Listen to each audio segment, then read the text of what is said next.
إن الحمد لله نحمده ونستعينه ونؤمن به ونتوكل عليه ونعوذ بالله من شرور أنفسنا ومن سيئات أعمالنا وأشهد أن لا إله إلا الله وحده لا شريك له وأشهد أن محمدا عبده ورسوله أرسله بالهدى ودين الحق ليظهره على الدين كله ولو كره المشركون اللهم صل على محمد وعلى آل محمد كما صليت على إبراهيم وعلى آل إبراهيم إنك حميد مجيد اللهم بارك على محمد وعلى آل محمد كما باركت على إبراهيم وعلى آل إبراهيم إنك حميد مجيد أوصيكم عباد الله بتقوى الله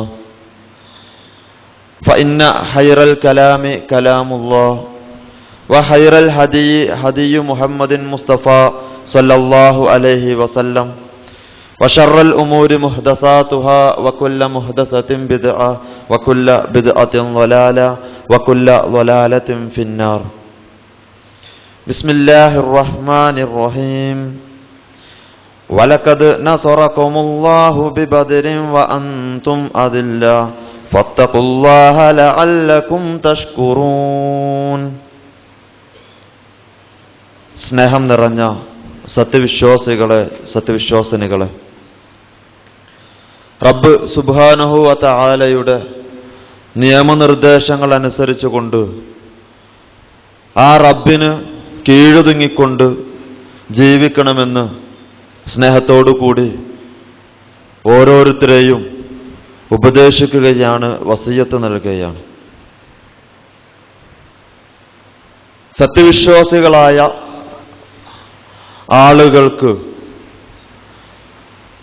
ഏത് കാലഘട്ടത്തിലും അവരുടെ ഹൃദയത്തിന് സന്തോഷം നൽകുന്ന, ഓർക്കുമ്പോഴെല്ലാം രോമാഞ്ചമുണ്ടാക്കുന്ന, മനസ്സിന് സമാധാനമുണ്ടാക്കുന്ന ഏറ്റവും പ്രധാനപ്പെട്ട ഒരു സംഭവമാണ് ഹിജ്റ 2-ാം വർഷം റമളാൻ 17-ന് നടന്ന ബദർ യുദ്ധ സംഭവം. എക്കാലഘട്ടത്തിലും ഹൃദയത്തിൽ കടുകുമണിത്തൂക്കമെങ്കിലും ഈമാനുണ്ടെങ്കിൽ ആ ഒരു സംഭവത്തെക്കുറിച്ച് ആലോചിക്കുമ്പോഴെല്ലാം ഈമാൻ വർദ്ധിക്കുകയും റബ്ബിൽ കൂടുതൽ തവക്കുലാക്കാനുള്ള, ആ റബ്ബിനെ കൂടുതൽ ഭരമേൽപ്പിക്കാനുള്ള മാനസികാവസ്ഥ കൈവരികയും ചെയ്യും. റബ്ബിൽ തവക്കുലാക്കിയ, അടിയുറച്ച് റബ്ബിൽ വിശ്വസിച്ച തന്റെ അടിമകളെ റബ്ബ് സഹായിക്കുമെന്ന് ഏറ്റവും ഉറപ്പാക്കാനും കഴിയുന്ന ഏറ്റവും പ്രധാനപ്പെട്ട ഒരു സംഭവമാണ് ബദർ സംഭവം. നോമ്പ് നിർബന്ധമാക്കിയ വർഷമാണ് ഹിജ്റ 2-ാം വർഷം. ആ വർഷം തന്നെയാണ് റമളാനിന്റെ പുണ്യദിനങ്ങളിൽ ഒരു ദിനമായ റമളാനിന്റെ 17-ന്റെ അന്ന് സംഭവിച്ച ബദർ സംഭവം. പരിശുദ്ധ ഖുർആനിലെ 2 വ്യത്യസ്ത സൂറത്തുകളിലൂടെ പടച്ച തമ്പുരാൻ ആ സംഭവത്തെക്കുറിച്ച് നമുക്കിങ്ങനെ പഠിപ്പിച്ചു തരുന്നുണ്ട്. ഏവരോടും ആമുഖമായി ഓർമ്മപ്പെടുത്താനുള്ളത്, നിർബന്ധമായും സൂറത്തുൽ അൻഫാലിലെ ആദ്യത്തെ 20-25 വചനങ്ങൾ, ആദ്യം മുതലുള്ള 25ഓളം വചനങ്ങൾ നിർബന്ധമായും നമ്മുടെ കയ്യിൽ കിട്ടുന്ന പരിഭാഷയിൽ വെച്ചുകൊണ്ട് അതൊന്ന് വായിച്ച് അർത്ഥമറിഞ്ഞ് വായിക്കുക. അത് നിർബന്ധമായും ചെയ്യേണ്ട ഒരു കർമ്മമായി നമ്മൾ എടുക്കുക. സൂറത്തുൽ അൻഫാലിലൂടെ അന്നത്തെ ബദർ ദിനത്തിന്റെ ആ രംഗങ്ങൾ ഇങ്ങനെ ഓരോന്നോരോന്നായി നമ്മുടെ കൺമുന്നിൽ നടക്കുന്നത് പോലെ പരിശുദ്ധ ഖുർആൻ നമുക്കതിങ്ങനെ വിവരിച്ചു തരുന്നുണ്ട്. മറ്റൊന്ന് സൂറത്ത് ആല് ഇമ്രാനിലാണ്. സൂറത്ത് ആല് ഇമ്രാനിലെ 123 മുതലുള്ള 127 വരെയുള്ള വചനങ്ങൾ. പരിശുദ്ധ ഖുർആൻ പറയാണ്, വലഖദ് നസറകുമുല്ലാഹ്, ഉഹുദ് യുദ്ധത്തെ സംബന്ധിച്ച് പറയുന്ന സന്ദർഭത്തിലാണ് പരിശുദ്ധ ഖുർആൻ ബദറിനെ സംബന്ധിച്ച് സൂറത്ത് ആല് ഇമ്രാനിൽ പറയുന്നത്. ഉഹുദ് യുദ്ധത്തിൽ നമുക്കറിയാം, മുസ്ലിമീങ്ങൾക്ക് ഒരല്പം ഭയപ്പാട് തോന്നിയ ഒരു രംഗത്ത് പടച്ച തമ്പുരാൻ അവരെ അടിയുറപ്പിച്ച് നിർത്താൻ വേണ്ടി, ഈമാൻ വർദ്ധിപ്പിക്കാൻ വേണ്ടി പറയാണ്, വലഖദ് നസറകുമുല്ലാഹു ബിബദ്രിൻ, തീർച്ചയായും അല്ലാഹു തആല ബദറിൽ നിങ്ങളെ സഹായിച്ചിട്ടുണ്ട്. വ അൻതും അദില്ല, നിങ്ങൾ നിന്ദ്യരായിരുന്നു, നിങ്ങൾ നിസ്സാരരായിരുന്നു.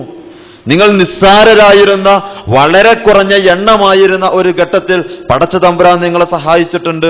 ഫത്തഖുല്ലാഹ് ലഅല്ലകും തഷ്കുറൂൻ, ഫത്തഖുല്ലാഹ്, നിങ്ങൾ അല്ലാഹുവിനെ സൂക്ഷിക്കുക.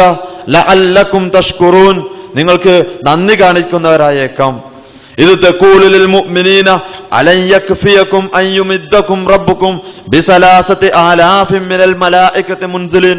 എന്നിട്ട് പ്രവാചകനെ സംബന്ധിച്ച് പറയാ, ഇത് തഖൂലു, പ്രവാചകരെ താങ്കൾ പറഞ്ഞ സന്ദർഭം, ലിൽ മുഅ്മിനീന, സത്യവിശ്വാസികളോട്. ബദർ യുദ്ധത്തിന്റെ സന്ദർഭത്തിൽ ശത്രു സൈന്യത്തെ, 1000-ഓളം വരുന്ന ശത്രു സൈന്യത്തെ, തങ്ങളുടെ 3 ഇരട്ടിയോളം വരുന്ന ശത്രു സൈന്യത്തെ കണ്ടപ്പോ, അതും സർവായുധ സജ്ജരായ ഒരു ശത്രു സൈന്യത്തെ കണ്ടപ്പോ എന്തു ചെയ്യണമെന്നറിയാതെ പകച്ചു നിൽക്കുന്ന മുസ്ലിം സമൂഹത്തോട് പ്രവാചകരെ താങ്കൾ പറഞ്ഞപ്പോ, ഇത് തഖൂലുൽ മുഅ്മിനീന, സത്യവിശ്വാസികളോട് താങ്കൾ പറഞ്ഞപ്പോൾ, അലൻ യക്ഫിയകും അൻ യുമിദ്ദകും റബ്ബുകും ബിസലാസതി ആലാഫി മിനൽ മലായികതി മുൻസിലിൻ, ആകാശത്ത് നിന്ന് ഇറക്കപ്പെടുന്ന 3000 മലക്കുകളെ കൊണ്ട് അള്ളാഹു നിങ്ങളെ സഹായിച്ചാൽ അത് പോരെ, നിങ്ങൾക്ക് റബ്ബിന്റെ സഹായമുണ്ടാകും. ആകാശത്ത് നിന്നുള്ള 3000-ഓളം മലക്കുകൾ നിങ്ങളെ സഹായിക്കും, അത് പോരെ നിങ്ങൾക്ക് എന്ന് പറഞ്ഞ സന്ദർഭം. ബല, അവർ പറഞ്ഞു ബല, മതി, പിന്നെയല്ലാതെ. ഇൻ തസ്ബിറു, നിങ്ങൾ ക്ഷമിക്കുകയാണെങ്കിൽ, വതത്തഖു, നിങ്ങൾ സൂക്ഷ്മത പാലിക്കുകയാണെങ്കിൽ, വയഅ്തികും മിൻ ഫൗരിഹിം ഹാദാ, നിങ്ങൾ നിൽക്കുന്ന ഈ സന്ദർഭത്തിൽ, ഈ നിമിഷത്തിൽ നിങ്ങളുടെ അടുക്കലേക്ക് പെട്ടെന്ന് ശത്രു സൈന്യം കടന്നു വരികയും ചെയ്താൽ, റബ്ബുക്കും യുംദിദുക്കും റബ്ബുക്കും ബിഹംസതി ആലാഫി മിനൽ മലായികതി മുസവ്വിമീൻ, പ്രത്യേകമായി അടയാളപ്പെടുത്തപ്പെട്ട 5000 മലക്കുകളെ കൊണ്ട് അവൻ നിങ്ങളുടെ റബ്ബ് നിങ്ങളെ സഹായിക്കുന്നതാണ് എന്ന് പറഞ്ഞു. അപ്പൊ ആ ഒരു സന്ദർഭത്തെ കുറിച്ച് പഠിപ്പിക്കുക. പ്രത്യേകമായി റബ്ബിന്റെ സഹായമുണ്ടായി, പ്രത്യേകമായി അടയാളം വെച്ച 1000-കണക്കിന് മലക്കുകൾ, തുടരെ ഇറങ്ങി വരുന്ന മലക്കുകളെ കൊണ്ട് മുസ്ലിം സൈന്യത്തെ അല്ലാഹു തആല സഹായിച്ചു. അവരുടെ ഹൃദയങ്ങളിൽ ഈമാനിട്ട് കൊടുത്തു. യുദ്ധക്കളത്തിൽ വളരെ കൃത്യമായി തന്നെ ആ മലക്കുകൾ ഇറങ്ങുകയും പടപൊരുതുകയും ചെയ്തു. സഹാബിമാരാ രംഗം വിശദീകരിക്കും, നമുക്ക് കാണാം ഇൻഷാ അല്ലാഹ്. ഇങ്ങനെയൊക്കെ തന്റെ അനുയായികളെ, അല്ലെങ്കിൽ തന്നിൽ അടിയുറച്ച് വിശ്വസിച്ച് ഇറങ്ങിപ്പുറപ്പെട്ട തന്റെ സത്യവിശ്വാസികളെ ആ റബ്ബ് സഹായിച്ച ആ ബദർ, ആ റബ്ബിന്റെ സഹായമുണ്ടായ ആ രംഗം, അതിങ്ങനെ മനസ്സിലിങ്ങനെ ഓർത്തു വരുമ്പോ, അതൊന്നിങ്ങനെ വായിക്കുമ്പോ ഒരു സത്യവിശ്വാസിയുടെ ഹൃദയത്തിന് സമാധാനമുണ്ടാകും. പ്രത്യേകിച്ച് മുഴുവൻ ഭാഗത്തു നിന്നും, ഓരോ ഭാഗങ്ങളിൽ നിന്നും മുസ്ലിമീങ്ങൾ ആക്രമിക്കാൻ വേണ്ടി, മുസ്ലിമീങ്ങളെ ലക്ഷ്യം വെച്ചുകൊണ്ട് ശത്രുക്കള് അവരുടെ ആയുധങ്ങൾക്ക് മൂർച്ച കൂട്ടിക്കൊണ്ടിരിക്കുമ്പോ, നമ്മളെ പ്രയാസപ്പെടുത്താൻ വേണ്ടി ഏതെല്ലാം മാർഗത്തിലൂടെ, മാധ്യമങ്ങളിലൂടെയാണോ എങ്കിൽ അങ്ങനെ, മീഡിയകളിലൂടെയാണോ എങ്കിൽ ആ നിലക്ക്, സാമ്പത്തികമായാണോ എങ്കിൽ ആ നിലക്ക്, അങ്ങനെ അപഹാസങ്ങളും ഭീഷണികളും അതേപോലെ തന്നെ അപവാദ പ്രചരണങ്ങളും ഒക്കെയായി മുസ്ലിം സമൂഹത്തെ ഏറ്റവും കൂടുതൽ പ്രയാസപ്പെട്ടുകൊണ്ടിരിക്കുന്ന ഈ സന്ദർഭം, ഹൃദയത്തിൽ ഈമാനുള്ള ഓരോ മുസ്ലിമും പ്രയാസപ്പെടുന്ന, റബ്ബേ സഹായത്തിന് സമയമായില്ലേ എന്ന് ആ റബ്ബിലേക്ക് കൈകൾ ഉയർത്തി പ്രാർത്ഥിക്കുന്ന ഈ സന്ദർഭത്തിൽ ബദർ ദിനത്തെക്കുറിച്ച് ആ ഓർമ്മകൾ, ബദർ ദിനത്തെക്കുറിച്ചുള്ള ആ സംഭവങ്ങൾ ഇങ്ങനെ ഓർത്തു വരുമ്പോ ഉണ്ട്, റബ്ബിന്റെ സഹായം കിട്ടും, തീർച്ചയായും ലഭിക്കും. അത് ഹൃദയത്തിന് സമാധാനമാകുന്ന ഒരു സന്ദേശമായി അത് നമ്മുടെ ഹൃദയത്തിലേക്ക് കടന്നു വരും. പക്ഷേ റബ്ബ് പറയുന്നൊരു കർമ്മമുണ്ട്. സമാധാനം കിട്ടണോ, റബ്ബിന്റെ സഹായം കിട്ടണോ, ഇൻ തസ്ബിറു വതത്തഖു, റബ്ബ് പഠിപ്പിച്ചിരുന്നൊരു കാര്യമാണ്. ഇൻ തസ്ബിറു വതത്തഖു, നിങ്ങൾ ആ റബ്ബിനോട് സൂക്ഷ്മതയോടുകൂടി നിങ്ങൾ പെരുമാറുക. തഖ്വ, ആ തഖ്വ നിങ്ങളുടെ ഹൃദയത്തിലേക്ക് കടന്നു വന്നാൽ, വതസ്ബിറു, നിങ്ങൾ ക്ഷമിച്ചുകൊണ്ട് നിങ്ങൾ നിൽക്കുകയാണെങ്കിൽ നിങ്ങൾക്ക് ആ റബ്ബിന്റെ സഹായം കിട്ടും. ഇത് റബ്ബ് ഒരു കാലത്തേക്ക് മാത്രമായി പരിമിതപ്പെടുത്തിയതല്ല. ആ റബ്ബിന്റെ സഹായം എന്നും അവൻ തന്റെ അടിയാറുകളെ, എന്നും അവൻ തന്നിൽ ബലമേൽപ്പിച്ച തന്റെ സത്യവിശ്വാസികളെ സഹായിക്കാമെന്ന് വാഗ്ദാനം ചെയ്തവനാണ് ആ റബ്ബ്. ആ റബ്ബിന്റെ സഹായം പല പ്രവാചകന്മാരുടെ കഥകളിലൂടെ, പല പ്രവാചകന്മാരുടെ കാലഘട്ടങ്ങളിലൂടെ ആ സംഭവം അങ്ങനെ, ആ റബ്ബിന്റെ സഹായം അങ്ങനെ വന്നത് നമ്മൾ പഠിച്ചിട്ടുണ്ട്. നമുക്കും കിട്ടും ആ റബ്ബിന്റെ സഹായം. പ്രത്യേകിച്ച് ഈ കാലഘട്ടത്തിൽ റബ്ബിന്റെ സഹായം ലഭിക്കും. പക്ഷേ തഖ്വയും അതേപോലെ തന്നെ ക്ഷമയും ആ രണ്ടും നമ്മുടെ ഹൃദയത്തിന്റെ കൈമുതലാണ് എങ്കിൽ, മുസ്ലിം സമൂഹം, മുസ്ലിം സമുദായം ആ രണ്ടിലും അടിയുറച്ചു നിൽക്കുന്നുവെങ്കിൽ തീർച്ചയായും ആ റബ്ബിന്റെ സഹായം മുസ്ലിമീങ്ങൾക്ക് ഉണ്ടാകുക തന്നെ ചെയ്യുമെന്ന് ആ ബദർ ദിനത്തെക്കുറിച്ചുള്ള ഓർമ്മകൾ നമ്മെ ഓർമ്മപ്പെടുത്തുന്നു. ആ പ്രവാചകൻ സല്ലല്ലാഹു അലൈഹി വസല്ലമ ബദർ ദിനവുമായി ബന്ധപ്പെട്ടുകൊണ്ടുള്ള അന്നത്തെ ആ ചരിത്രം ഒരല്പം നമ്മുടെ മുന്നിലേക്ക്, ശ്രദ്ധയിലേക്ക് വെക്കുക. ഹിജ്റ 2-ന്, അതാ 2-ാം വർഷം റമദാൻ 17-നാണ് ആ ദിനവുമായി ബന്ധപ്പെട്ട അതിന്റെ ഏറ്റവും സുപ്രധാന സംഭവങ്ങൾ നടക്കുന്നത്. അതിനു മുൻപ് തന്നെ മുസ്ലിം സമൂഹത്തിന് അല്ലാഹു തആല തിരിച്ചടിക്കാനുള്ള അവസരം തിരിച്ചടിക്കാനുള്ള സൗകര്യം നൽകുകയും അതിനുള്ള അനുവാദം നൽകുകയും ചെയ്തു. അതുവരെ പ്രയാസങ്ങൾ കൊണ്ടായിരുന്നു, അതുവരെ ഭീഷണികളായിരുന്നു, അതുവരെ ഒരുപാട് മർദ്ദനങ്ങളായിരുന്നു മുസ്ലിം സമൂഹം ഏറ്റിരുന്നത്.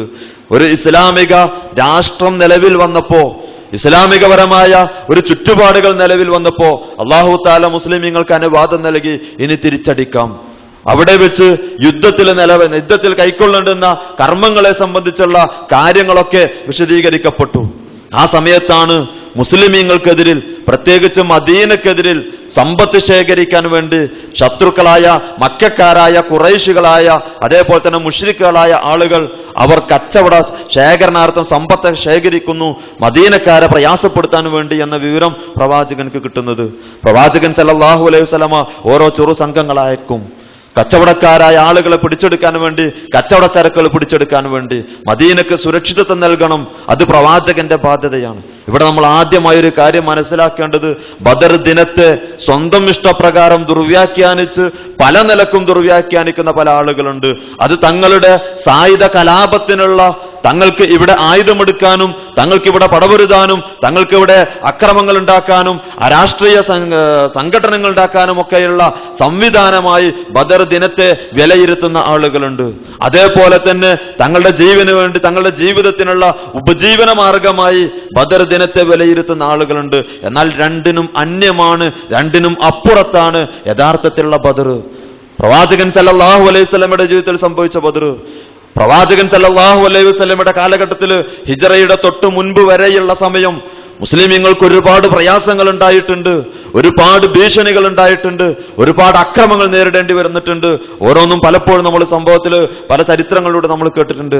പക്ഷേ അപ്പോഴൊന്നും പ്രവാചകൻ സല്ലല്ലാഹു അലൈഹി വസല്ലമ തന്റെ അനുയായികളോട് ഒളിച്ചിരുന്ന് നിങ്ങൾ ആക്രമിച്ചോളൂ, എപ്പോഴെങ്കിലും നിങ്ങൾക്ക് അവസരം കിട്ടുമ്പോ നിങ്ങൾ പതിയിരുന്ന് നിങ്ങൾ ആക്രമിച്ചോളൂ എന്ന് പ്രവാചകൻ സല്ലല്ലാഹു അലൈഹി വസല്ലമ അനുവാദം നൽകുകയുണ്ടായില്ല. മറിച്ച് തന്റെ മുന്നിലേക്ക് വന്ന പ്രയാസം സഹിച്ചുകൊണ്ട് പ്രവാചകരെ സഹിക്കാനും ക്ഷമിക്കാനും ഞങ്ങൾ ഒരുപാട് സഹിക്കുകയും ക്ഷമിക്കുകയും ഉണ്ടായി. അള്ളാഹുവിന്റെ സഹായമെത്തിയില്ലേ, ഇനി എത്താറായില്ലേ എന്ന് ചോദിച്ചു വന്ന സഹാബിമാരോട് പ്രവാചകൻ പറഞ്ഞത്, നിങ്ങൾക്ക് സ്വർഗത്തിൽ കടക്കാമെന്ന് നിങ്ങൾ വിചാരിക്കുന്നുണ്ടോ? അം ഹസിബതും അൻ തദ്ഖുലുൽ ജന്ന വലമ്മാ യഅതീകും മസലുൽ ലദീന ഖലൗ മിൻ ഖബ്ലികും മസ്സതഹുമുൽ ബഅസാഉ വല്ലറാഉ വസുൽസിലു ഹത്താ യഖൂലർ റസൂല വല്ലദീന ആമനൂ മഅഹു മതാ നസ്റുല്ലാഹ് അലാ ഇന്ന നസ്റുല്ലാഹി ഖരീബ് എന്ന സൂറത്തുൽ ബഖറയിലെ വചനം ഓതിക്കെടുക്കുക പ്രവാചകൻ ചെയ്തത്. അള്ളാഹുവിന്റെ മുൻഗാമികളായ പ്രവാചകന്മാരുടെ കഥകൾ വന്നെത്തിയതിനു ശേഷവും അവർക്ക് പീഡനങ്ങൾ അനുഭവിച്ച ആ കഥകൾ ഇങ്ങനെ നിങ്ങൾ ഓതി പാരായണം ചെയ്തതിനു ശേഷവും വെറുതെ അങ്ങ് സ്വർഗത്തിൽ കടക്കാമെന്ന് നിങ്ങൾ വിചാരിക്കുന്നുണ്ടോ എന്ന് ഹബ്ബാബ് റളിയല്ലാഹു അൻഹുവിനെ പോലെയുള്ള, ബിലാൽ റളിയല്ലാഹു അൻഹുവിനെ പോലെയുള്ള സഹാബിമാരോട് പ്രവാചകൻ ചോദിക്കുക, ഖുർആൻ ചോദിക്കുക. അപ്പൊ അതുകൊണ്ട് ആ സമയത്തൊന്നും പ്രവാചകൻ സല്ലല്ലാഹു അലൈഹി വസല്ലമ തിരിച്ചടിക്കാൻ അനുവാദം നൽകിയില്ല. പിന്നെ എപ്പോഴാണ് ആയുധമെടുക്കാൻ അനുവാദം നൽകിയത്? ഇസ്ലാമികപരമായ ഒരു ഭരണകൂടം നിലവിൽ വന്നു. പ്രവാചകൻ സല്ലല്ലാഹു അലൈഹി വസല്ലമ ആ ഭരണകൂടത്തിന്റെ രക്ഷാധികാരിയായി. ആ ഭരണകൂടത്ത് മദീന എന്ന ഒരു രാഷ്ട്രത്തിൽ ഒരുപാട് ആളുകൾ ജീവിക്കുന്നു. മുസ്ലിമീങ്ങളുണ്ട്, അമുസ്ലിമീങ്ങളുണ്ട്, മുശ്രിക്കുകളുണ്ട്, ജൂതന്മാരുണ്ട്, ക്രിസ്ത്യാനികളുണ്ട്, പലരുമുണ്ട്. അവരുടെയൊക്കെ ചുമതല പ്രവാചകന്റെ കീഴിലാണ്, മുസ്ലിമീങ്ങളുടെ കീഴിലാണ്. അങ്ങനെയുള്ള ഒരു ഘട്ടം അവർ പ്രവാചകനിൽ വിശ്വസിച്ചുകൊണ്ടാണ്, അല്ലെങ്കിൽ പ്രവാചകന്റെ ആ ഉത്തരവാദിത്വത്തിന് കീഴിലാണ് അവർ കഴിയുന്നത്.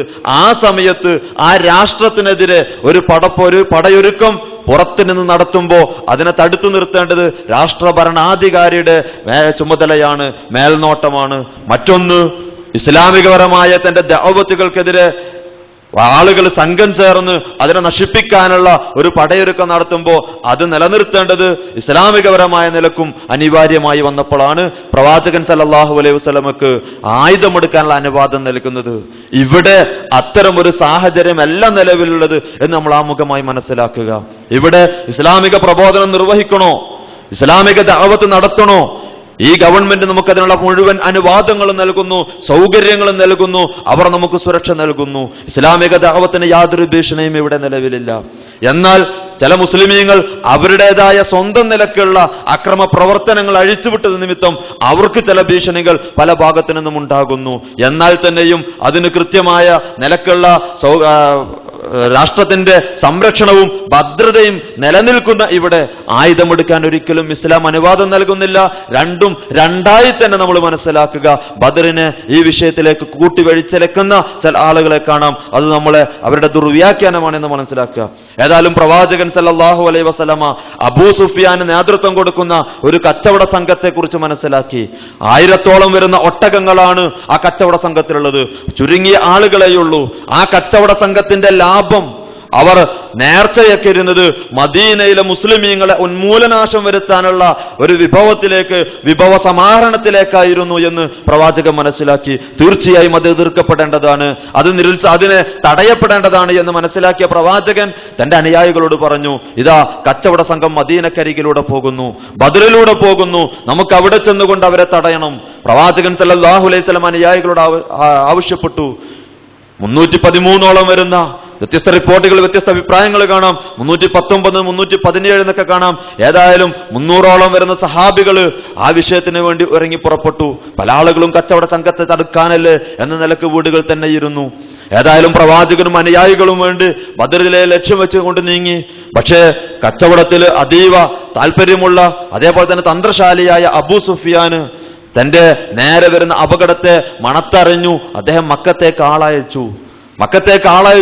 മക്കക്കാരോട് പറഞ്ഞു, ഇതാ ഉടനെ സഹായം എത്തിക്കണം, നിങ്ങളിലേക്ക് വരുന്ന ഈ വലിയ കച്ചവട ചരക്കുകളെ പിടിച്ചെടുക്കാൻ വേണ്ടി മുഹമ്മദും സംഘവും പുറപ്പെട്ടിട്ടുണ്ട്, അതുകൊണ്ട് ഉടനെ സഹായം എത്തിക്കണമെന്ന് ആവശ്യപ്പെട്ടു. മക്കക്കാരായ ആളുകൾ അവസരം നോക്കി നിൽക്കുക. അബൂജഹലിന് അഹങ്കാരത്തിന്റെ മൂർത്തീഭാവമായ അബൂജഹല് തന്റെ ആളുകളെയൊക്കെ ഒരുമിച്ച് കൂട്ടി. എന്നിട്ട് പറഞ്ഞു, ഇന്നത്തോടുകൂടി മുസ്ലിമീങ്ങളുടെ കഥ കഴിക്കണം, ഇത് മുസ്ലിമീങ്ങളുടെ അവസാനമാണ്, ഇതാ ഒരു വലിയ സൈന്യത്തെ തന്നെ ഒരു കൂട്ടണം. അങ്ങനെ അവർ വലിയൊരു സൈന്യത്തെ ഒരു കൂട്ടി. 1000-ഓളം വരുന്നൊരു സൈന്യം, 100ഓളം വരുന്ന കുതിരകൾ, അതേപോലെ തന്നെ അത്ര തന്നെ ഒട്ടകങ്ങൾ, അതിലധികം ഒട്ടകങ്ങൾ, അതേപോലെ തന്നെ ഒരു ദിവസം 10 ഒട്ടകത്തെ അറുത്താൽ പിറ്റേ ദിവസം 9 ഒട്ടകത്തെ അറുത്തുകൊണ്ട് അവർ സമൃദ്ധമായ സദ്യ ഒരുക്കിക്കൊണ്ടാണ് അവർ യാത്ര പുറപ്പെടുന്നത്. അതേപോലെ തന്നെ എല്ലാവർക്കും യുദ്ധത്തിന് വേണ്ടിയുള്ള ഏതെല്ലാം ആയുധങ്ങളുണ്ടോ അതൊക്കെ അവർ ഒരു കൂട്ടി. മുസ്ലിമീങ്ങളാകട്ടെ തങ്ങളുടെ കൈകളിൽ സ്ഥിരമായി വെക്കാറുള്ള ആയുധങ്ങളായ വാളല്ലാതെ മറ്റൊന്നും അവരുടെ കൈകളിലില്ല. പ്രവാചകൻ സല്ലല്ലാഹു അലൈഹി വസല്ലമ വിവരമറിഞ്ഞു, മക്കക്കാർ യുദ്ധത്തിന് വേണ്ടി പുറപ്പെട്ടിട്ടുണ്ട്. പ്രവാചകൻ സല്ലല്ലാഹു അലൈഹി വസല്ലമ തന്റെ അനുയായികളോട് ചോദിച്ചു, എന്ത് ചെയ്യണം? അബൂ സുഫിയാൻ ആകട്ടെ പ്രവാചകന്റെ വാർത്ത അറിഞ്ഞ് അദ്ദേഹം മറ്റൊരു വഴി സ്വീകരിച്ച് അദ്ദേഹം രക്ഷപ്പെടുകയും ചെയ്തു. പ്രവാചകൻ സല്ലല്ലാഹു അലൈഹി വസല്ലമയുടെ കൂടെ ഉണ്ടായിരുന്നത് 300ഓളം വരുന്ന സഹാബിമാർക്ക് 70 ഒട്ടകങ്ങളാണ് ആകെ ഉണ്ടായത്, ആകെ 2 കുതിരകളും. 70 ഒട്ടകങ്ങളിൽ ഓരോ ഒട്ടകത്തിന് പുറത്തും 3 ആള് വീതം കയറിക്കൊണ്ടാണ് യാത്ര ചെയ്യുന്നത്. പ്രവാചകൻ സല്ലല്ലാഹു അലൈഹി വസല്ലമ കയറിയ ഒട്ടകത്തിന്റെ പുറത്ത് പ്രവാചകനെ കൂടാതെ അലി റളിയല്ലാഹു അൻഹു ഉണ്ടായിരുന്നു. അതേപോലെ തന്നെ മർസദ് ഇബ്നു അബീ മർസദ് റളിയല്ലാഹു അൻഹു ഉണ്ടായിരുന്നു. 3 ആൾ ഒട്ടകപ്പുറത്ത് കയറിക്കൊണ്ടുള്ള യാത്ര. പ്രവാചകൻ സല്ലല്ലാഹു അലൈഹി വസല്ലമ തന്റെ അനുയായികളുമായി ബദറിന്റെ അവിടെ എത്തി. അനുയായികളോട് ചോദിച്ചു, എന്ത് ചെയ്യണം? നമ്മൾ ലക്ഷ്യം വെച്ച് വന്നത് ഒരു ചെറിയ സംഘത്തെ നേരിടാൻ വേണ്ടിയാണ്, 40ഓളം വരുന്ന കച്ചവട സംഘത്തെ നേരിടാനാണ്. പക്ഷേ ഇപ്പോൾ അഭിമുഖീകരിക്കുന്നത് ഒരു വലിയ സർവായുധ സജ്ജരായ നമ്മളെക്കാൾ 3 ഇരട്ടി വലുപ്പം വരുന്ന ഒരു സൈന്യത്തെയാണ്. എന്ത് ചെയ്യണം? ചില അനുയായികൾ പറഞ്ഞു. ചില അനുയായികളുടെ മനസ്സിലെങ്കിലും ആ ഒരു വിഷയമുണ്ടായി, ഞങ്ങൾ വന്നത് ഒരു ചെറിയ കച്ചവട സംഘത്തെ നേരിടാനാണല്ലോ, ഇനി എന്തിനാണ് ഒരു വലിയ സൈന്യത്തെ നേരിടേണ്ടത്? അത് നമുക്ക് നഷ്ടമല്ലേ? പടച്ചതമ്പുരാൻ അവരെ തിരുത്തി. അല്ലാഹു തആല ആ വിഷയത്തെക്കുറിച്ച് സൂറത്തുൽ അൻഫാലിൽ പറയുന്നു, യജാദിലൂനക ബിൽ ഹഖ് ബഅദമാ തബയ്യന കഅന്നമാ യുസാഖൂന ഇലൽ മൗതി വഹും യൻദുറൂൻ. പടച്ചതമ്പുരാൻ ആ ഒരു സംഭവത്തെക്കുറിച്ച് പറയാ, യുജാദിലൂനക, അവർ താങ്കളോട് സംസാരിക്കുന്നു, താങ്കളോട് തർക്കിക്കുന്നു പ്രവാചകരെ, ഫിൽ ഹഖ്, യാഥാർത്ഥ്യത്തിന്റെ കാര്യത്തിൽ, ബഅദമാ തബയ്യന, അവർക്കത് വ്യക്തമായതിനു ശേഷവും, ഏതുപോലെ കഅന്നമാ യുസാഖൂന ഇലൽ മൗതി വഹും യുൻദറൂൻ, നോക്കിക്കൊണ്ടിരിക്കെ മരണത്തിലേക്ക് തള്ളിവിടപ്പെടുന്നവരെ പോലെ അവർ താങ്കളോട് തർക്കിക്കുന്നു, യുദ്ധം ചെയ്യണോ പ്രവാചകരെ എന്നൊക്കെ ചില സത്യവിശ്വാസികൾക്ക് പോലും പ്രയാസമുണ്ടായി. ആ സംഭവത്തെ അല്ലാഹു തആല ആക്ഷേപിച്ചു. എന്നിട്ട് പറഞ്ഞു, വഇദ് യഅദുകുമുല്ലാഹു ഇഹ്ദ ത്വാഇഫതൈനി അന്നഹാ ലക്കും വതവദ്ദൂന അന്ന ഗൈറ ദാത്തി ശൗക, രണ്ടിലൊരു സംഘത്തെ നിങ്ങൾക്ക് അല്ലാഹു തആല വാഗ്ദാനം നൽകിയിരിക്കുന്നു. ഒന്നുകിൽ കച്ചവട സംഘത്തെ, അല്ലെങ്കിൽ സർവായുധ സജ്ജരായ മുശ്രിക്കുകളുടെ സംഘത്തെ. രണ്ടായാലും നിങ്ങൾക്ക് വിജയമാണ്. ഒന്നുകിൽ മരിച്ചുകൊണ്ടുള്ള വിജയം, പരലോകത്തുള്ള വിജയം, സ്വർഗം കൊണ്ടുള്ള വിജയം, അതല്ല എങ്കിൽ കച്ചവട ചരക്കുകൾ ഏറ്റുവാങ്ങിക്കൊണ്ടുള്ള വിജയം. രണ്ടിലൊരു സംഘത്തെ അല്ലാഹു തആല നിങ്ങൾക്ക് വാഗ്ദാനം നൽകി. പക്ഷേ വതവദ്ദൂന അന്ന ഗൈറ ദാത്തി ശൗക, നിങ്ങൾ വിചാരിച്ചതോ നിങ്ങൾ ആഗ്രഹിച്ചതോ പ്രയാസം വരാത്ത ഒരു സംഘത്തെയാണ് നിങ്ങൾ ആഗ്രഹിച്ചത്. തകൂനു ലക്കും വയുരീദുല്ലാഹു അൻ യുഹിക്കൽ ഹഖ്ക ബികലിമാതിഹി വയഖ്തഅ ദാബിറൽ കാഫിരീൻ. പക്ഷേ അല്ലാഹു ഉദ്ദേശിക്കുന്നത് അവന്റെ കലിമത്ത് മുഖേന അവന്റെ ഹക്കിനെ സ്ഥിരപ്പെടുത്താനാണ്. അതേപോലെ തന്നെ കാഫിറുകളെ തോറ്റോടിക്കുവാനുമാണ് അല്ലാഹു തആല ഉദ്ദേശിക്കുന്നത്. എന്തിനു വേണ്ടിയാണ് ഈ യുദ്ധം നടക്കേണ്ടതെന്ന ആവശ്യം പടച്ചമ്പുരാൻ പഠിപ്പിക്കുക. ലിയുഹിക്കൽ ഹഖ്ക വയുബ്തിലൽ ബാതില, ഹക്കിനെ നിലനിർത്തുവാനും ബാത്തിലിനെ നാം അവശേഷമാക്കുവാനും വേണ്ടിയാണ്. വലൗ കരിഹൽ മുജ്രിമൂൻ, തോന്നിവാസികളായ കുറ്റവാളികളായ ആളുകൾക്ക് എത്ര തന്നെ വെറുപ്പുണ്ടായാലും ശരി, അതിനുവേണ്ടിയാണ് ഈ ഒരു സന്ദർഭം അല്ലാഹു തആല സൃഷ്ടിച്ചത് എന്ന്. ഹക്കിനെ നിലനിർത്തുവാൻ വേണ്ടി, ബാത്തിലിനെ നാം അവശേഷമാക്കാൻ വേണ്ടി. ഏതായാലും പ്രവാചക പടച്ചതമ്പുരാന്റെ ആക്ഷേപം ഇറങ്ങിയതോടുകൂടി അതുവരെ മാനസികമായി ചാഞ്ചാട്ടമുണ്ടായിരുന്ന സത്യവിശ്വാസികളുടെ ഹൃദയങ്ങൾക്ക് ഉറപ്പ് ലഭിച്ചു. അവർ ഉറച്ചു നിന്നു. പ്രവാചകൻ സല്ലല്ലാഹു അലൈഹി വസല്ലം അനുയായികളോട് ചോദിച്ചപ്പോൾ അബൂബക്കർ റളിയല്ലാഹു അൻഹു പ്രവാചകനോട് പറഞ്ഞു, പ്രവാചകരെ അങ്ങെന്താണോ ഉദ്ദേശിക്കുന്നത് അത് തന്നെയാണ് ശരി. ഉമർ റളിയല്ലാഹു അൻഹു പറഞ്ഞു, പ്രവാചകരെ ഞങ്ങളുണ്ട് അങ്ങയുടെ കൂടെ. മിഖ്ദാദ് ഇബ്നു അംർ റളിയല്ലാഹു അൻഹു അദ്ദേഹം പറഞ്ഞു, മുഹാജിറായ സഹാബിയാണ്. സഹാബിമാരിങ്ങനെ പല ചർച്ചകൾ നടന്നപ്പോ അദ്ദേഹം എഴുന്നേറ്റ് നിന്നുകൊണ്ട് പറഞ്ഞു, അല്ലാഹുവിന്റെ റസൂലെ, പണ്ട് മൂസാ നബി അലൈഹിസ്സലാത്തു വസ്സലാം തന്റെ അനുയായികളോട് യുദ്ധത്തിന് വേണ്ടി ആവശ്യപ്പെട്ടപ്പോ അവർ പറഞ്ഞു, മൂസ, താങ്കളും താങ്കളുടെ റബ്ബും പോയി യുദ്ധം ചെയ്യുക, ഞങ്ങൾ ഇവിടെ ഇരിക്കട്ടെ എന്നവർ പറഞ്ഞു. ഒരിക്കലും തന്നെ ഞങ്ങൾ അങ്ങനെ പറയില്ല. അല്ലാഹുവിന്റെ റസൂലെ, താങ്കളും താങ്കളുടെ റബ്ബും യുദ്ധം ചെയ്യുക, ഞങ്ങളുമുണ്ട് താങ്കളുടെ കൂടെ. അങ്ങ് ഞങ്ങളെ നയിക്കുന്നത് അത്യഗാധമായ ഒരു ഗർത്തത്തിലേക്കാണ് എങ്കിൽ ഞങ്ങൾ ഉണ്ടാകും താങ്കളുടെ കൂടെ പ്രവാചകരെ എന്ന് മിഖ്ദാദ് ഇബ്നു അംർ റളിയല്ലാഹു അൻഹു അവിടെ എഴുന്നേറ്റുന്നോട് പറഞ്ഞു. മുസ്ലിമീങ്ങൾക്ക് ആവേശമായി. പക്ഷേ പ്രവാചകൻക്ക് വീണ്ടും സംശയം. കൂട്ടത്തിൽ മുഹാജിറുകളായ ആളുകൾ മാത്രമേ സംസാരിച്ചിട്ടുള്ളൂ. തന്റെ കൂടെ വന്ന ബഹുഭൂരിപക്ഷം വരുന്ന അൻസാരികളായ ആളുകൾ അവർ അതുവരെ ഒന്നും സംസാരിച്ചിട്ടില്ല. പ്രവാചകൻ ചോദിച്ചു, ജനങ്ങളെ എന്തുണ്ട് നിങ്ങളുടെ അഭിപ്രായം? അൻസാരികളുടെ നേതാവ് സഅദ് ഇബ്നു മുആദ് റളിയല്ലാഹു അൻഹു അദ്ദേഹം എഴുന്നേറ്റ് നിന്നുകൊണ്ട് ചോദിച്ചു, പ്രവാചകരെ, ഞങ്ങളെയാണോ താങ്കൾ ഉദ്ദേശിച്ചത്? പ്രവാചകൻ പറഞ്ഞു, അതെ അൻസാരി സമൂഹമേ, നിങ്ങളെയാണ് ഞാൻ ഉദ്ദേശിച്ചത്. എന്താണ് നിങ്ങളുടെ അഭിപ്രായം? സഅദ് ഇബ്നു മുആദ് റളിയല്ലാഹു അൻഹു അൻസാരികളുടെ നേതാവ് അദ്ദേഹം എഴുന്നേറ്റ് നിന്നുകൊണ്ട് പറഞ്ഞു, പ്രവാചകരെ, താങ്കളുടെ അരികിലേക്ക് വന്നപ്പോ ഞങ്ങൾ താങ്കളെ വിശ്വസിച്ചു, ഞങ്ങൾ താങ്കളെ സത്യപ്പെടുത്തി, ഞങ്ങൾ താങ്കളെ സഹായിച്ചു, ഞങ്ങൾ താങ്കൾക്ക് വാഗ്ദാനം നൽകി. ആ വാഗ്ദാനം ഞങ്ങളെ നിന്ന് നിറവേറ്റുക തന്നെ ചെയ്യും. താങ്കൾ ഞങ്ങളോട് കൽപ്പിക്കുന്നത് അങ്ങ് കാണുന്ന സമുദ്രത്തിലേക്ക് ഊളിയിട്ടിറങ്ങാനാണ് കൽപ്പിക്കുന്നതെങ്കിൽ പ്രവാചകരെ, യാതൊരു മടിയുമില്ലാതെ താങ്കളുടെ കൽപ്പന ശിരസാവഹിക്കുന്നവരാണ് ഞങ്ങൾ. യുദ്ധക്കളത്തിൽ ഏറ്റവും ധൈര്യസമേതം പോരാടുന്നവരായിരിക്കും ഞങ്ങൾ. താങ്കൾക്ക് യുദ്ധത്തിനിടയിൽ ഞങ്ങളിൽ നിന്ന് കൺകുളിർക്കുന്ന വർത്തമാനങ്ങൾ പലതും കാണാൻ കഴിയും പ്രവാചകരെ എന്ന് പറഞ്ഞപ്പോ പ്രവാചകൻ സല്ലല്ലാഹു അലൈഹി വസല്ലം കൈയടിച്ചുകൊണ്ട് പറഞ്ഞു, അതെ, ഇനി യുദ്ധം തന്നെ. സഹാബിമാരുടെ മുഴുവൻ ഐക്യത്തോടുകൂടിയ റിപ്പോർട്ട് കിട്ടി. പ്രവാചകൻ സല്ലല്ലാഹു അലൈഹി വസല്ലം അനുയായികളുമായി യാത്ര തിരിച്ചു. ബദറിന്റെ ഒരു സമീപത്ത് വന്നിറങ്ങി. കൂടുതൽ വെള്ളമുള്ളൊരു സ്ഥലത്ത് വന്നിറങ്ങി. കൂട്ടത്തില് ഹബ്ബാബ് ഇബ്നു മുൻദിർ റളിയല്ലാഹു അൻഹു അദ്ദേഹം പ്രവാചകനോട് ചോദിച്ചു, പ്രവാചകരെ, ഇവിടെ താങ്കൾ താവളമടിച്ചത് അള്ളാഹുവിന്റെ കൽപ്പന പ്രകാരമാണോ, അതല്ല താങ്കളുടെ യുദ്ധതന്ത്രം എന്ന നിലക്കാണോ? പ്രവാചകൻ സല്ലല്ലാഹു അലൈഹി വസല്ലം പറഞ്ഞു, എന്റെ തന്ത്രം എന്ന നിലക്കാണ്, അള്ളാഹുവിന്റെ കൽപ്പനയില്ല. ഹബ്ബാബ് ഇബ്നു മുൻദിർ റളിയല്ലാഹു അൻഹു പറഞ്ഞു, എന്നാൽ പ്രവാചകരെ, ഇവിടെ എല്ലാ താവളം അടിക്കേണ്ടത് യുദ്ധപ്രധാനം, നമുക്ക് വെള്ളക്കെട്ടിന് അപ്പുറത്ത് താവളം അടിക്കണം, എന്നിട്ട് വെള്ളക്കെട്ട് നമ്മുടെ കൈവശപ്പെടുത്താം, ശത്രുക്കൾക്ക് വെള്ളം കിട്ടരുത്.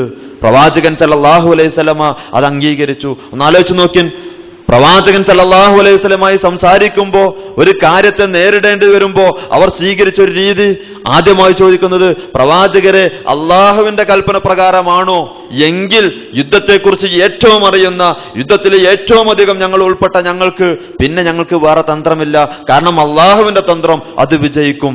യുദ്ധതന്ത്രം എന്ന നിലക്കാണോ, എന്നാൽ ഇവിടെയല്ല, അപ്പുറത്ത് താവളമടിക്കണം. അള്ളാഹുവിന്റെ കൽപ്പനയാണെങ്കിലോ, എങ്കിൽ ശരി, കാരണം പടച്ച തമ്പുരാൻ ഒന്ന് കണ്ടിട്ടുണ്ടെങ്കിൽ അതേ വിജയിക്കുകയുള്ളൂ, എങ്കിൽ ഞങ്ങൾ അതിൽ ഭരമേൽപ്പിച്ചിരിക്കുന്നു എന്ന് മനസ്സ് തുറന്ന് പ്രഖ്യാപിക്കുക അവര്.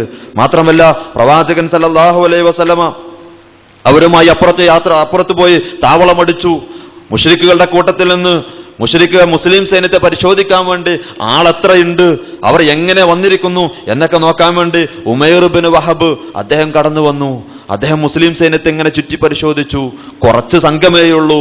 പക്ഷേ അദ്ദേഹം മക്കക്കാരോട് പോയി പറഞ്ഞ സംഗതി, മക്കക്കാരെ, വളരെ ചുരുങ്ങിയ ആളുകളെ ഞാൻ മുസ്ലിമീങ്ങളിൽ കണ്ടുള്ളൂ, പോഷക സൈന്യത്തെ ഞാൻ കണ്ടില്ല, ഞാൻ ഒരുപാട് ദൂരം യാത്ര ചെയ്തു, ഇനി ഒരു സംഘം അവരിലേക്ക് വരാനില്ല, നിങ്ങളുടെ ഭാഗത്തുനിന്ന് വരുന്ന, നിങ്ങളുടെ പകുതിയിൽ താഴെ വരുന്നൊരു സംഘത്തെയാണ് ഞാൻ അവിടെ കണ്ടത്. പക്ഷേ ഒന്ന് സൂക്ഷിക്കണം കേട്ടോ, മരണത്തെ പതിയിരിക്കുന്ന പല സ്ഥലങ്ങളും ഞാൻ അവിടെ കാണുകയുണ്ടായി. അവരുടെ കൈകളിൽ വാളുകൾ മാത്രമേയുള്ളൂ, പക്ഷേ ആ വാളുകളിൽ നമ്മുടെ പലരുടെയും മരണത്തെ ഞാൻ മുൻകൂട്ടി കാണുന്നു. അതുകൊണ്ട് തിരിച്ചു പോവുകയല്ലേ ഉത്തമം എന്ന് ഉമൈർ ഇബ്നു വഹബ് തന്റെ അനുയായികളോട് ചോദിച്ചു. അങ്ങനെ ഉത്ബത്ത് ഇബ്നു റബീഅ, അതേപോലെ തന്നെ ഹക്കീം ഇബ്നു ഹിസാം തുടങ്ങിയ ആളുകളൊക്കെ പറഞ്ഞു തിരിച്ചു പോയാലോ. അവർ ആളുകളോട് തിരിച്ചു പോകാൻ വേണ്ടി ആവശ്യപ്പെട്ടു. പക്ഷേ അഹങ്കാരത്തിന്റെ മൂർത്തീഭാവമായ അബൂജഹല് തന്റെ അനുയായികളോട് പറഞ്ഞു, അവരെ ആവേശം കൊള്ളിച്ചുകൊണ്ട് പറഞ്ഞു, ഇതാ ഇവർക്കൊക്കെ എന്തൊക്കെയോ കണ്ണു മഞ്ഞളിച്ചു, മുസ്ലിമീങ്ങളെ കണ്ടപ്പോഴേക്കും ഇവരൊക്കെ പേടിച്ചു, ഇവരിതാ തിരിച്ചു പോവുകയാണ്, പ്രതികാരമെടുക്കണം നമുക്ക്, മുസ്ലിമീങ്ങളെ പേടിപ്പിക്കണം നമുക്ക്, ഇവിടെ നമ്മൾ കൂത്താടി അതേപോലെ തന്നെ മദ്യം കുടിച്ച് ഇവിടെ നമുക്കിങ്ങനെ ആഘോഷമാക്കണം, ഇനി അറബികൾ നമ്മളെ കേട്ടാൽ ഞെട്ടണം എന്നൊക്കെ പറഞ്ഞ് അദ്ദേഹം അവരെ ആവേശം കൊള്ളിച്ചു. അവസാനം യുദ്ധത്തിന് സമയമായി. യുദ്ധത്തിന് വേണ്ടിയുള്ള മുന്നൊരുക്കം. പ്രവാചകൻ സല്ലല്ലാഹു അലൈഹി വസല്ലമയുടെ ആ തടഞ്ഞു നിർത്തിയ ഹൗദിലേക്ക് ഒരു സംഘം മുശ്രിക്കുകൾ കടന്നു വന്നു. മുസ്ലിമീങ്ങൾ തടയാൻ നോക്കി. പ്രവാചകൻ പറഞ്ഞു തടയണ്ട, അവർ കുടിക്കട്ടെ. അന്ന് ആ വെള്ളത്തിൽ നിന്ന്, പ്രവാചകൻ തടഞ്ഞു നിർത്തിയ ഹൗദിൽ നിന്ന് വെള്ളം കുടിച്ചവരാരൊക്കെയോ അവരിൽ നിന്ന് ഒരാളൊഴികെ ബാക്കി എല്ലാവരും അന്നത്തെ ബദർ ദിവസം അവർ അവിടെ കൊല ചെയ്യപ്പെടുകയുണ്ടായി. ആ രക്ഷപ്പെട്ട ആള് പിന്നീട് ഇസ്ലാമിലേക്ക് വരികയും അദ്ദേഹം മുസ്ലിം ആവുകയും ഉണ്ടായി എന്ന് ചരിത്രം പറയുന്നു. ഏതായാലും പ്രവാചകൻ സല്ലല്ലാഹു അലൈഹി വസല്ലമ യുദ്ധമുന്നണിയിൽ, യുദ്ധത്തിന്റെ ഏറ്റവും അടുത്ത സന്ദർഭം പതാക അദ്ദേഹം മിസ്അബ് ഇബ്നു ഉമൈർ റളിയല്ലാഹു അൻഹുവിനെ ഏൽപ്പിച്ചു. എന്നിട്ട് പ്രവാചകൻ സല്ലല്ലാഹു അലൈഹി വസല്ലമ അള്ളാഹുവിലേക്ക് കൈകൾ ഉയർത്തി പ്രാർത്ഥിക്കുന്ന രംഗം സഹാബിമാര് റിപ്പോർട്ട് ചെയ്യുന്നുണ്ട്. ഉമർ ഇബ്നു ഖത്താബ് റളിയല്ലാഹു അൻഹു എന്ന് റിപ്പോർട്ട് ചെയ്യുന്നു. അള്ളാഹുവിനോട് മനുഷ്യന് ഏറ്റവും താണ് കേണ് പ്രാർത്ഥിക്കേണ്ടുന്ന ഒരു രൂപം എങ്ങനെയെന്ന് ഈ ദിനത്തിൽ, ആ സന്ദർഭത്തിൽ നമുക്ക് മനസ്സിലാക്കാൻ കഴിയും.